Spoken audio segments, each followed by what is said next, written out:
మార్గదర్శి finance అనేటటువంటి దాన్ని రాజశేఖర్ రెడ్డితో అప్పుడు విభేదం తర్వాత రిజర్వ్ బ్యాంక్ కంప్లైంట్ చేయడం ఆ తర్వాత వ్యవహారాల్లో క్లోజ్ చేసేశారు.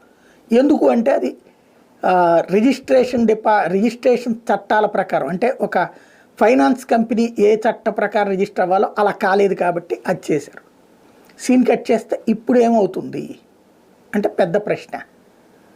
మార్గదర్శి చిట్ ఫండ్స్ మీదన వెళ్ళారు వీళ్ళు.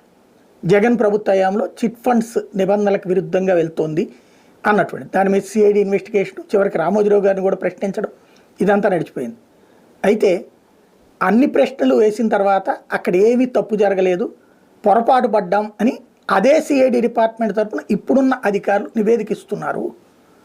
ఇది కేసు క్లోజ్ చేయబోతున్నారు అని సాక్షి రాస్తుంది. ఎస్, ఖచ్చితంగా క్లోజ్ చేస్తారు. ఇంతకుముందు ఫైనాన్స్ది అట్లాగే కదా క్లోజ్ చేసింది, ఇది కూడా క్లోజ్ చేస్తారు. పైన కోర్టులో కూడా ఎవరేం